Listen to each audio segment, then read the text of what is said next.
Hello students, welcome back to my YouTube channel. आज हम start करने वाले अपना सेकंड टॉपिक स्पीड। कौन सा? स्पीड। अब देखो, आज हम है ना स्पीड है ना ये चैप्टर स्टार्ट है ना टॉपिक स्टार्ट करने वाले। उससे पहले मेरा जो नेक्स्ट लेक्चर है उसको थोड़ा सा देख लोगे तो आपको इस वाली वीडियो में बहुत हेल्प मिलेगी, बहुत ज़्यादा।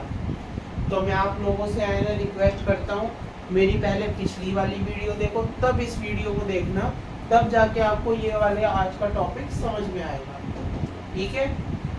अब क्या होता है कि जब हमारी स्पीड होती है, क्या होता है स्पीड, स्पीड में भी है ना यूनिफॉर्म नॉन यूनिफॉर्म आएगा। ठीक है। अब जब हमें ना इस स्पीड को है ना तो दूसरा टॉपिक से नाम और आ जाता है। वैसे होता है स्पीड ये रेट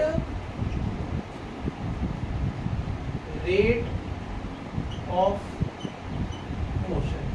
कौन सा? Rate of motion. अब क्या होता है, जो हमारा रेट ऑफ मोशन होता है वो क्या करता है, स्पीड को कंडक्ट करता है। ठीक है। देखो, जो हमारा जो मोशन होता है उसका रेट क्या है, यानी कि उसको पूरा मेजर करना। जब हम किसी भी चीज को मेजर करते हैं तो उसको एक रेट का नाम दे देते हैं। अब हम क्या करेंगे, इसमें है ना क्या करेंगे, मोशन को मेजर करेंगे। आ रही है बात समझ में? ठीक है। अब देखो, आप लोग को पता है जो हमारी स्पीड होती है वो स्पीड क्या होती है। देखो, स्पीड का मतलब क्या होता है, डिस्टेंस अपॉन में टाइम। मैंने ये पहले भी बता दिया था, देखो आज फिर से बता देता हूँ। क्या होता है? डिस्टेंस अपॉन में टाइम।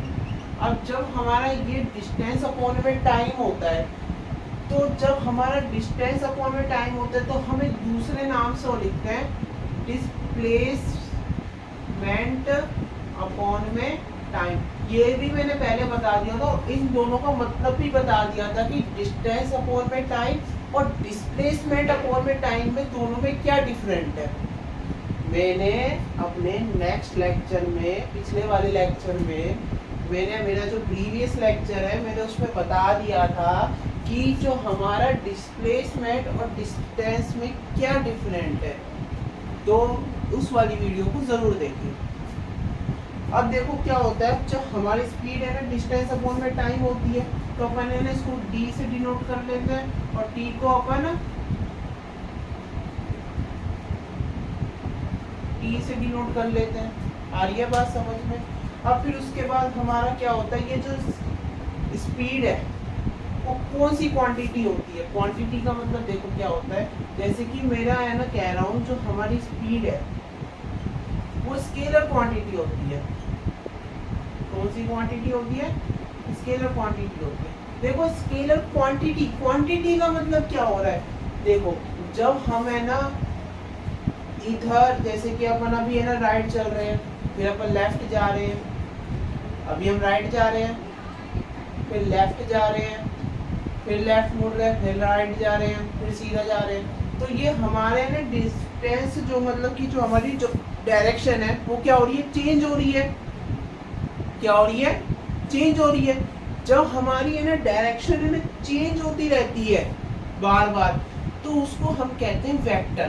क्योंकि वेक्टर का मतलब क्या होता है, डायरेक्शन ही होता है। वेक्टर का क्या मतलब होता है, डायरेक्शन होता है। और जब वेक्टर का मतलब डायरेक्शन होता है, देखो फिर से समझाता हूँ एक बार। देखो इधर देखो एक बार फिर से समझा देता हूँ।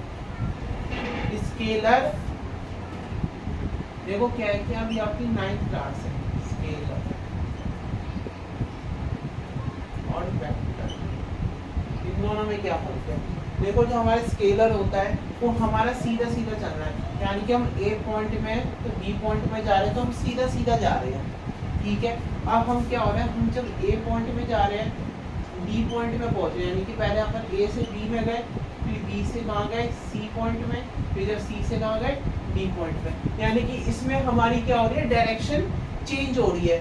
जब हमारी इसमें है ना डायरेक्शन चेंज हो रही है तो उसको बोलते हैं वेक्टर क्वांटिटी। और जिसमें हमारी सीधी सीधी जाती है उसको अपन क्या बोलते हैं, स्केलर क्वांटिटी। आ रही है बात समझ में? ठीक है। तो हमारा जो स्पीड है वो कौन सी क्वांटिटी है, स्केलर क्वांटिटी है। जब हमारा स्पीड है ना स्केलर क्वांटिटी है, और हमारा जब स्पीड स्केलर क्वांटिटी है, तो यानी कि इसका मतलब क्या है, जो हमारी स्पीड यानी कि जब हम ए पॉइंट से बी पॉइंट पे जा रहे हैं तो सीधा सीधा जाएंगे, स्पीड को बढ़ाएंगे, कम भी कर सकते हैं, बढ़ा भी सकते हैं, तो हमारे ऊपर डिपेंड होता है। तो अपन स्पीड को क्या करेंगे, बढ़ाएंगे, तो वो हमारी कौन सी है, स्केलर क्वांटिटी। आ रही है बात समझ में? ठीक है।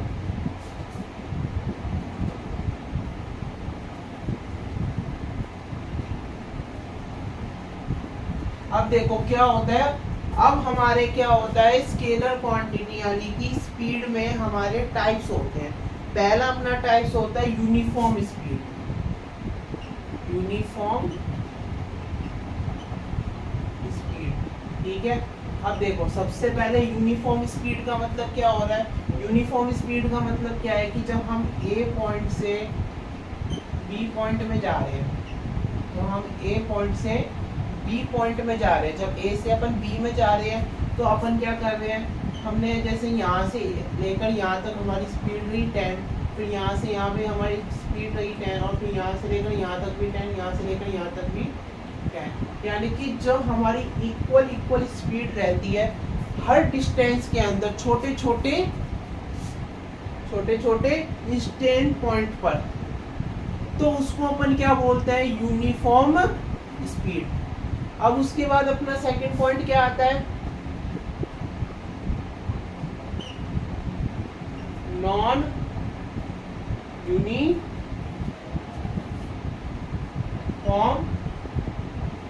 स्पीड।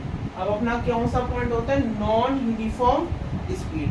अब जब हमारा नॉन यूनिफॉर्म स्पीड होता है तो क्या होता है, जब हम ए से लेकर बी तक जा रहे हैं तो उसमें क्या हो रहा है, कभी हमारी 10 हो रही है, कभी 20 हो रही है, कभी 30, कभी 40। तो हमारी इसमें छोटे छोटे डिस्टेंस में हमारी क्या हो रही है, हमारे छोटे छोटे डिस्टेंस में हमारी स्पीड चेंज हो रही है।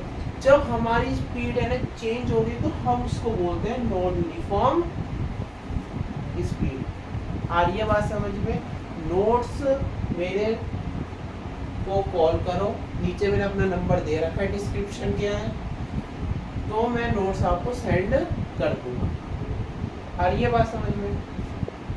और समझने में ज़्यादा ध्यान दो, क्योंकि जो फिजिक्स होता है वो क्या कहते हैं कि समझोगे तब करोगे, जब तक समझ में ही नहीं आएगा तो करोगे कहाँ से? क्योंकि फिजिक्स का मतलब होता है फिजिक्स यानी कि फिजिकली आपको मेंटली आपको क्या करना पड़ेगा, सबसे पहले समझना पड़ेगा, क्योंकि जब तक नहीं समझोगे तब तक नहीं करोगे। आ रही है बात समझ में? दूसरा अपना थर्ड कौन सा होता है, एवरेज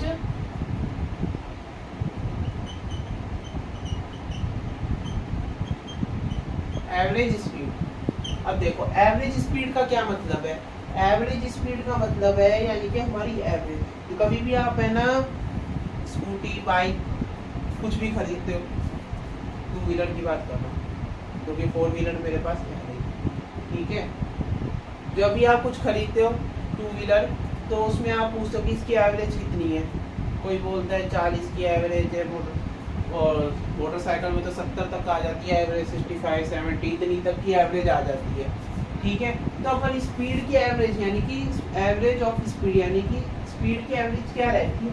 अब देखो अपन ने ए पॉइंट से लेकर बी पॉइंट तक जा रहे हैं, ए से लेकर बी तक जा रहे हैं अपन। अब जब ए से लेकर बी तक यानी कि टोटल डिस्टेंस अपॉन में total time, the ratio of total distance upon में टोटल टाइम, यानी कि हमारी है ना स्पीड यानी कि अपन ए से लेकर बी तक जा रहे हैं, ठीक है।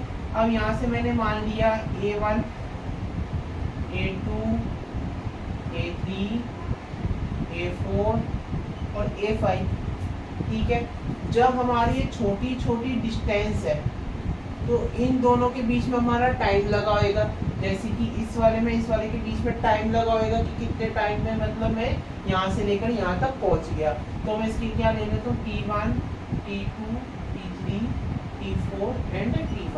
तो क्या होगा, A1 प्लस का A2 plus A3 plus A4 A5 T1 plus का T2 प्लस T3 प्लस का T4 प्लस का T5। तो यानी कि ये हमारा क्या हो गया, क्या होगा, टोटल डिस्टेंस एंड अपॉन में total time, it is known as average speed. आई बात समझ में? यानी कि एवरेज स्पीड का मतलब समझ में आ गया, ठीक है।